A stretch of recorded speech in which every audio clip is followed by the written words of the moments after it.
नमस्ते साथियों, स्वागत है आप सबका आपके के अपने YouTube channel power of chemistry पर।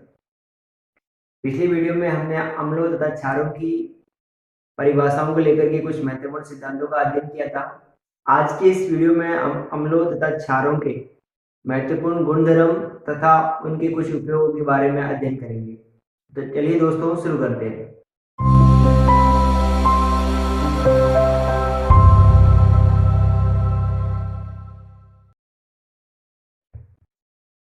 तो सबसे पहले हम पढ़ते हैं अम्लों के बारे में कि अम्लों के कुछ महत्वपूर्ण गुणधर्म।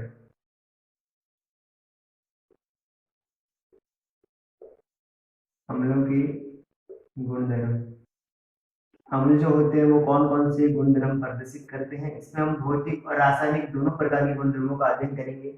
सबसे पहला गुणधर्म क्या होता है अम्लों का, तो हमने जो उनकी परिभाषाओं को लेकर के पढ़ा था, यानी कि जो अम्ल होते हैं वो नीले लिटमस पत्र को क्या कर देते हैं, लाल कर देते हैं। ये इनका पहला गुणधर्म होता है, यानी कि अम्ल नीले लिटमस को कैसा कर देते हैं, लाल कर देते हैं। ये अम्लों का पहला गुणधर्म होता है। इसके बाद अम्लों का दूसरा गुणधर्म देखिएगा, जो अम्ल होते हैं वो स्वाद में कैसे होते हैं, खट्टे होते हैं, यानी कि अम्ल स्वाद में खट्टे होते हैं।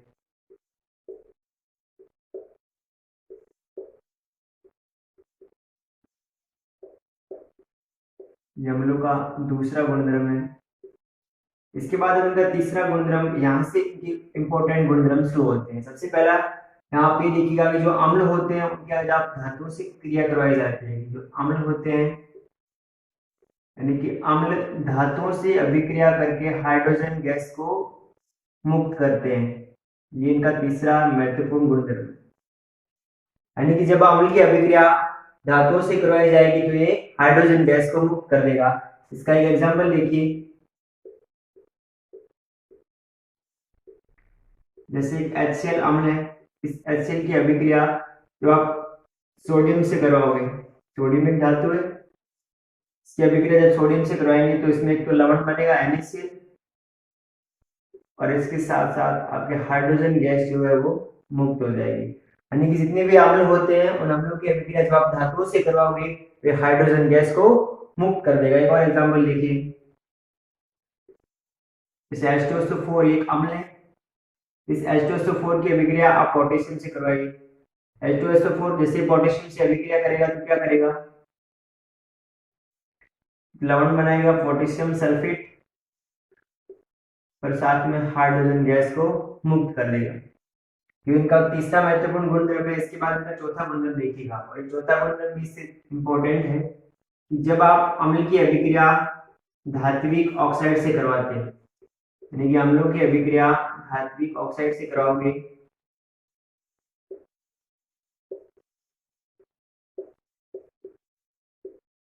तो इस अभिक्रिया के फलस्वरूप एक तो बनेगा लवण, और लवण के बनने के साथ साथ जल मुक्त हो जाएगा।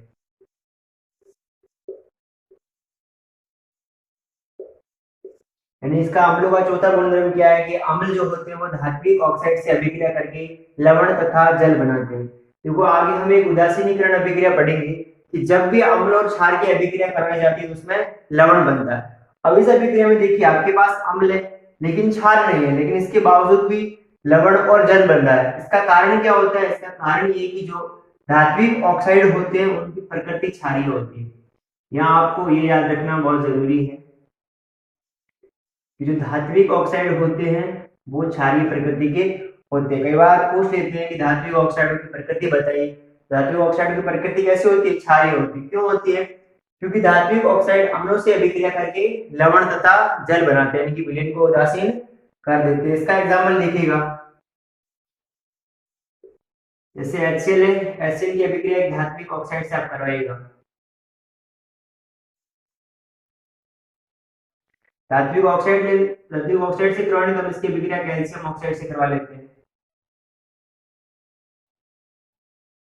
इसकी अभिक्रिया जब आप कैल्शियम ऑक्साइड से करवाओगे तो क्या बनेगा, तो लवण बनेगा। लवण बनने के साथ साथ इसमें जो है वो जल मुक्त हो जाएगा। तो क्या बनेगा, इसमें कैल्शियम क्लोराइड और साथ में आपकी जल मुक्त हो जाएगा।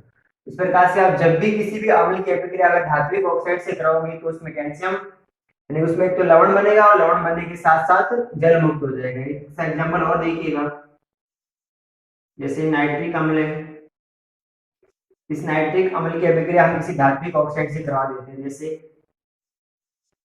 ये सोडियम ऑक्साइड है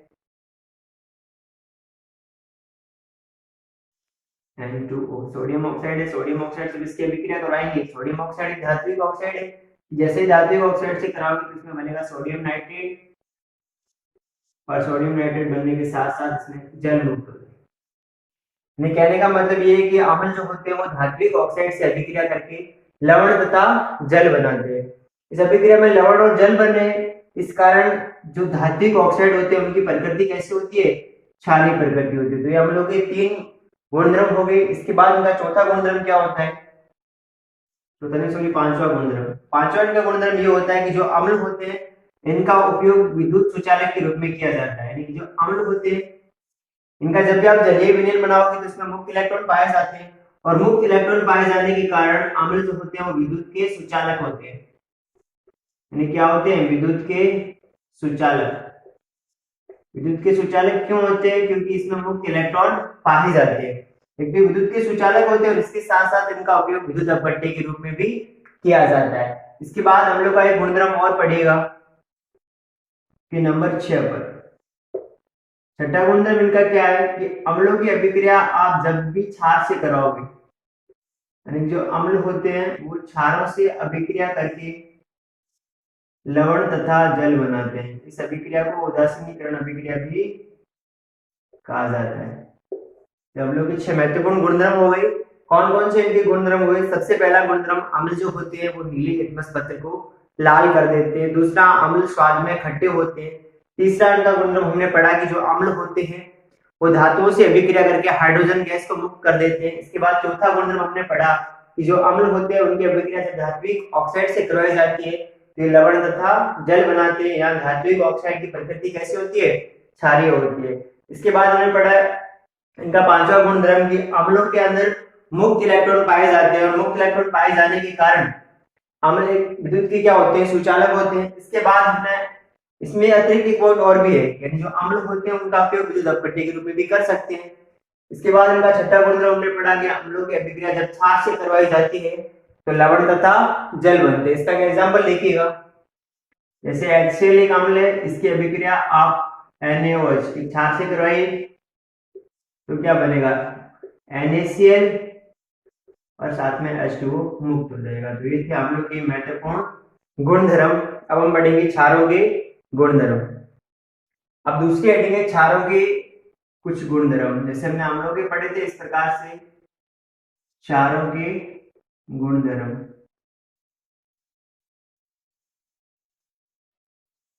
सबसे पहला गुणधर्म देखिएगा, क्षारों का सबसे पहला गुणधर्म क्या होता है कि क्षार जो होते हैं वो लाल लिटमस पत्र को क्या कर देते हैं, नीला कर देते हैं। क्षार लाल लिटमस को नीला करते हैं।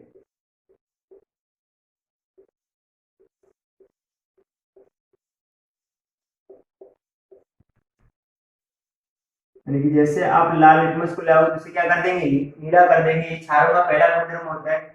इसके बाद जैसे मैंने आपको बताया कि अम्ल स्वाद में खट्टे होते हैं, तो जो क्षार होते हैं वो स्वाद में कैसे होते हैं, कड़वे होते हैं। स्वाद में कड़वे होते हैं, और इसके साथ साथ उनका जो स्पर्श होता है वो साबुन के जैसा होता है। जैसे हम साबुन को स्पर्श करते हैं ना, उस प्रकार का इनका स्पर्श जो होता है वो किस प्रकार का होता है, साबुन के जैसा होता है। इसके बाद इनका तीसरा गुणधर्म देखिएगा, जो क्षार होते हैं उनकी अभिक्रिया जब धातुओं से करवाई जाती है, यानी कि क्षार धातुओं से अभिक्रिया करके हाइड्रोजन गैस को मुक्त करते हैं। इनका गुणधर्म क्षारों अम्लों के जैसा है। क्षार की अभिक्रिया जब आप धातुओं से करवाओगे तो ये हाइड्रोजन गैस को मुक्त कर देंगे।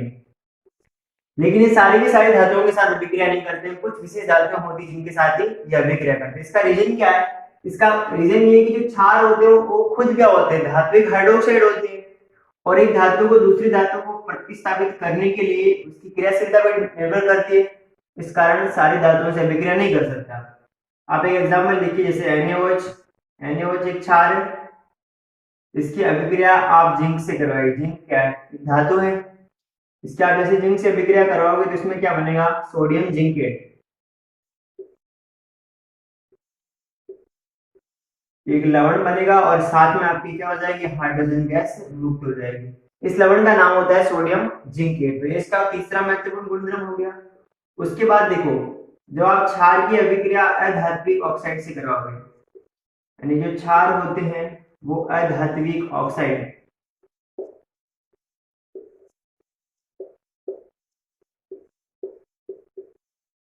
क्षार अधात्विक ऑक्साइड से अभिक्रिया करके लवण तथा जल बनाते हैं।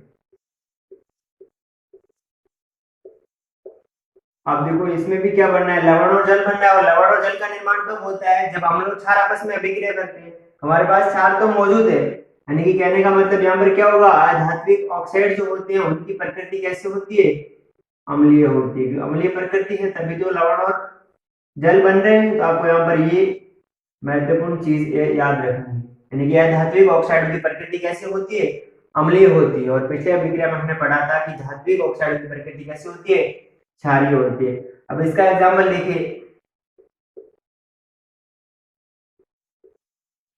देखो कैल्शियम हाइड्रोक्साइड एक क्षार है, इसकी अभिक्रिया आप अधात्विक ऑक्साइड से करवाइए। अधात्विक ऑक्साइड है, कार्बन डाइऑक्साइड एक अधात्विक ऑक्साइड है, इससे आप अभिक्रिया कराओगे तो इसमें एक लवण बनेगा कैल्शियम कार्बोनेट, और इसके साथ साथ आपकी क्या हो जाएगा, जल मुक्त हो जाएगा।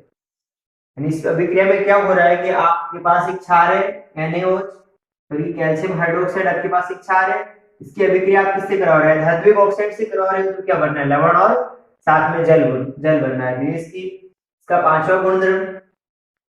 अब देखो पांचवा गुणधर्म इनका क्या होता है, दो क्षारों के अंदर भी क्या पाए जाते हैं, मुक्त आयन पाए जाते हैं। कौन से पाए जाते हैं, OH माइनस पाए जाते हैं। इसका जो क्षार होते हैं वो विद्युत के सुचालक होते हैं, विद्युत के सुचालक। इनका आप जलीय विलयन जब बनाओगे तो ये क्या होते हैं, विद्युत के सुचालक होते हैं। विद्युत के सुचालक क्यों होते हैं, क्योंकि इसके अंदर भी OH माइनस आयन पाए जाते हैं। इसके बाद इनका छठा गुणधर्म देखिएगा, छठा गुणधर्म इनका वही होता है जो हमने अम्लों का पढ़ा है, यानी कि जो क्षार होते हैं वो अम्ल से अभिक्रिया करके लवण तथा जल बनाते हैं। आप क्षार की अभिक्रिया अम्ल से कीजिएगा तो क्या करेगा, लवण बनाएगा, लवण के साथ जल बनाएगा। क्या करेगा, लवण बनाएगा और लवण के साथ में जल बनाएगा। इसे इसका आप एग्जाम्पल लिखिएगा, जैसे कि अपने पास है पोटेशियम हाइड्रोक्साइड एक क्षार है, इसकी अभिक्रिया हम एसिटिक एसिड CH3COOH एक अम्ल है, इससे करवाएंगे तो क्या बनेगा, इसमें तो लवण बनेगा। लवण कौन सा बनेगा, CH3COOH पोटेशियम एसिटेट बनेगा, और इसके साथ साथ आपके H2O जल मुक्त हो जाएगा। तो क्षारों के 6 महत्वपूर्ण गुणधर्म होते हैं। सबसे पहला गुणधर्म क्या है कि क्षार जो होते हैं वो लाल लिटमस पत्र को नीला कर देते हैं। दूसरा, क्षारों का जो स्वाद होता है वो कड़वा होता है, ये स्पर्श में साबुन के जैसे होते हैं। इसके बाद क्षार जो होते हैं वो धातुओं से अभिक्रिया करके हाइड्रोजन गैस को मुक्त करते हैं। अगला गुणधर्म है कि क्षार जो होते हैं वो अधात्विक ऑक्साइड से अभिक्रिया करके क्या बनाते हैं, लवण तथा जल बनाते हैं। यहाँ पर अधात्विक ऑक्साइड की प्रकृति कैसी होती है, अम्लीय होती है। उसके बाद पांचवा गुणधर्म, क्षारों के अंदर मुक्त इलेक्ट्रॉन पाए जाते हैं, लेकिन मुक्त आयन पाए जाते हैं, और मुक्त आयन पाए जाने के कारण विद्युत के सुचालक होते हैं और इनका विद्युत अपकट्टी के रूप में उपयोग भी किया जाता है। उसके बाद छठा गुणधर्म, क्षार अम्ल से अभिक्रिया करके लवण तथा जल बनाते हैं। तो ये क्षारों के कुछ महत्वपूर्ण गुणधर्म थे। इसके बाद आगे हम बढ़ने वाले हैं, इनके उपयोग कौन कौन से हैं, अम्लों के उपयोग।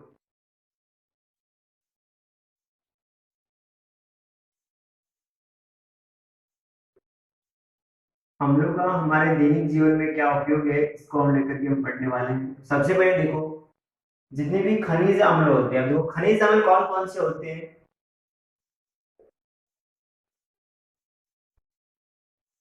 खनिज अम्ल। इन खनिज अम्लों का जो उपयोग है वो किया जाता है आपके उद्योग धंधों में। खनिज अम्ल होते हैं H2SO4, HCl, और तीसरा आपके होता है HNO3, यानी कि हाइड्रोक्लोरिक अम्ल, सल्फ्यूरिक अम्ल और नाइट्रिक अम्ल को क्या बोला जाता है? खनिज अम्ल बोला जाता है। और इनका उपयोग कहाँ किया जाता है? उद्योगों में किया जाता है। कहाँ किया जाता है इसका उपयोग? उद्योगों में। अब इसके बाद इनका अलग अलग उपयोग होता है। जैसे देखो H2SO4 जो होता है, इसे अम्लों का राजा भी कहा जाता है। H2SO4 को क्या बोला जाता है? अम्लों का राजा।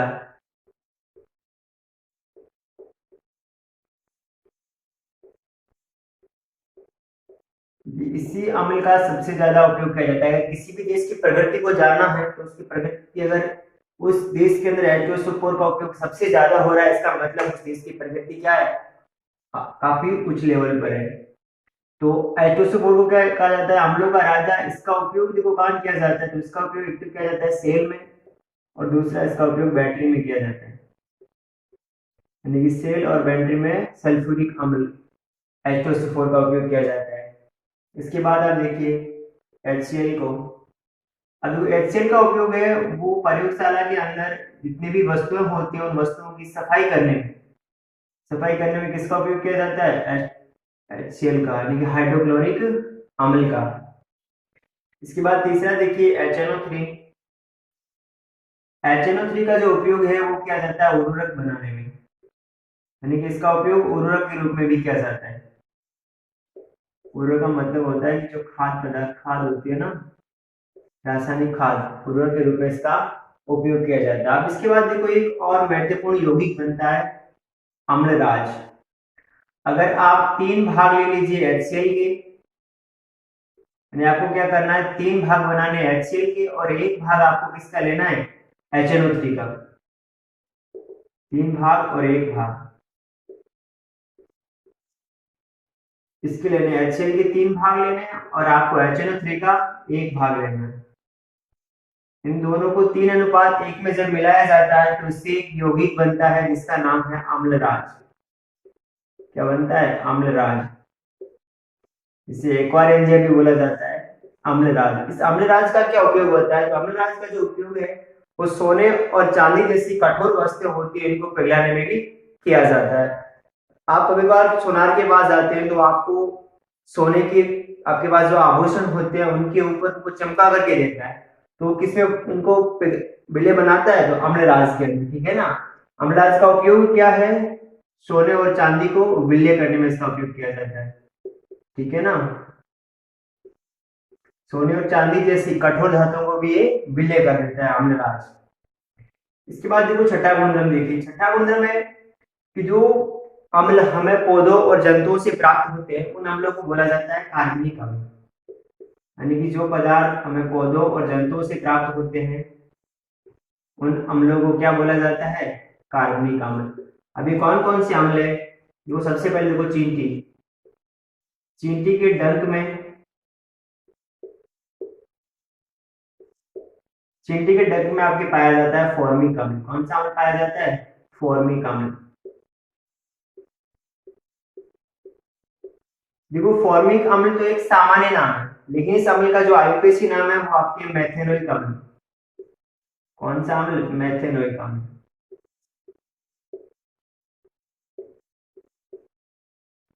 इसके बाद दूसरा देखिए दही। जो दही होता है उस दही के अंदर आपके लैक्टिक अम्ल पाया जाता है।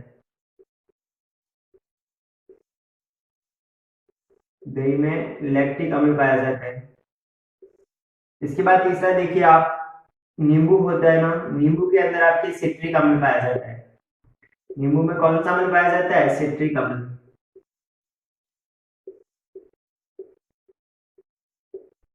इसके बाद टमाटर को देखिए। टमाटर के अंदर आपके ऑक्जेलिक अम्ल पाया जाता है। कौन सा अम्ल? ऑक्जेलिक अम्ल पाया जाता है।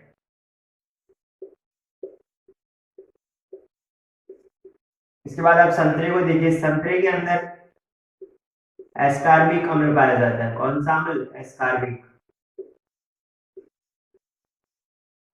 संतरे में आपके एस्कार्बिक अम्ल पाया जाता है। इसके बाद इमली होती है ना, इमली भी खट्टी होती है स्वाद में, क्योंकि इमली के अंदर कौन सा अम्ल पाया जाता है? टार्ट्रिक अम्ल पाया जाता है। इन सारे के सारे अम्लों को किस नाम से जाना जाता है? कार्बनिक अम्ल। तो ये थे अम्लों के कुछ महत्वपूर्ण उपयोग। सबसे पहला हमने क्या पढ़ा कि जितने भी खनिज अम्ल होते हैं कौन कौन से, HCl, H2SO4 और HNO3, इनका उपयोग कहाँ किया जाता है, उद्योगों में किया जाता है। इसके बाद H2SO4 को क्या बोला जाता है, अम्लों का राजा बोला जाता है और इसका उपयोग सेल तथा बैटरी में किया जाता है। उसके बाद HCl का उपयोग कहाँ किया जाता है, तो वस्तुओं की सफाई करने में किया जाता है। उसके बाद HNO3, इसका उपयोग उर्वरक के रूप में किया जाता है। अगर आप HCl और HNO3 को 3:1 में मिलाते हैं तो अम्लराज का निर्माण होता है। अम्लराज का उपयोग कहाँ किया जाता है, सोने और चांदी जैसी कठोर धातुओं को पिघलाने में। इसके बाद जो भी अम्ल आपको पौधे और जंतुओं से प्राप्त होते हैं उन अम्लों को बोला जाता है कार्बनिक अम्ल। इन कार्बनिक अम्ल अलग अलग पौधों और जंतुओं में पाए जाते हैं। जैसे GNT के डेक में फॉर्मिक अम्ल पाया जाता है जिसका रासायनिक नाम है, फिर इसका आयुर्वेदिक नाम क्या है, मैथ्योनिक अम्ल। उसके बाद दही में पाया जाता है आपके लैक्टिक अम्ल, नींबू में आपके सिट्रिक अम्ल पाया जाता है, टमाटर में आपके ऑक्जेलिक अम्ल पाया जाता है, संतरे में आपके एस्कार्बिक अम्ल पाया जाता है और इमली में आपके टार्ट्रिक अम्ल पाया जाता है। आगे हम पढ़ेंगे क्षारों के उपयोग।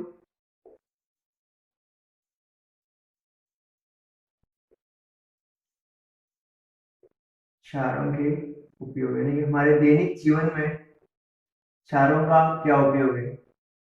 देखो क्षार आपको एक सबसे ज्यादा याद रखना है, वो आपके है सोडियम हाइड्रोक्साइड यानी कि NaOH। देखो इसका उपयोग कहाँ का किया जाता है, तो इसका उपयोग एक तो किया जाता है साबुन में, ठीक है ना, साबुन बनाने के लिए इसका उपयोग किया जाता है। और दूसरा इसका उपयोग अपमार्जक, वहां पर भी इसका उपयोग किया जाता है।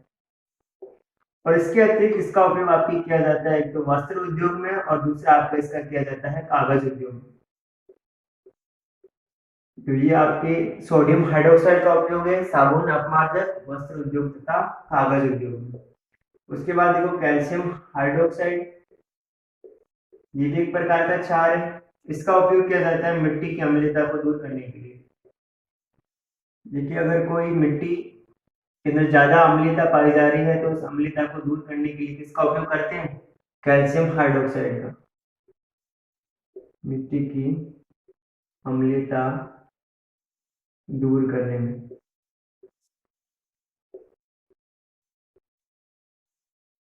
इसके साथ साथ इसी कैल्शियम हाइड्रोक्साइड का एक और उपयोग है, कैल्शियम हाइड्रोक्साइड। अब देखो ये होता है कैल्शियम ऑक्साइड। कैल्शियम ऑक्साइड क्या होता है, चूना होता है।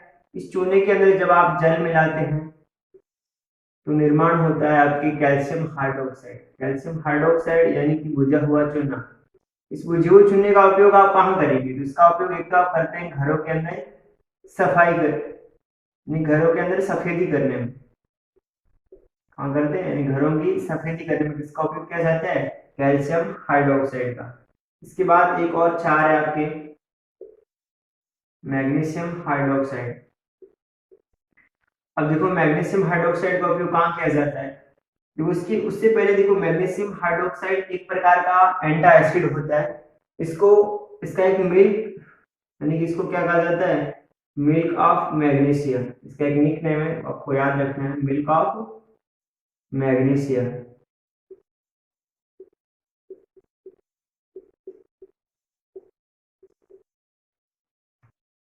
अब इसका उपयोग कहाँ किया जाता है, देखो इसका उपयोग देखो हम जानते हैं कि हमारे शरीर में पाचन तंत्र के अंदर अग्नाशय पाया जाता है और अग्नाशय में जठर रस होता है और उस जठर रस में आपके निकलता है HCl।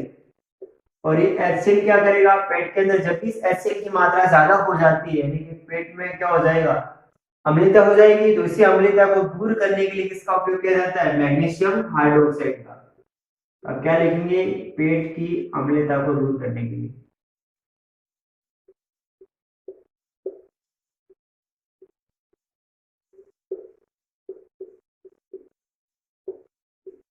पेट की अम्लता को दूर करें।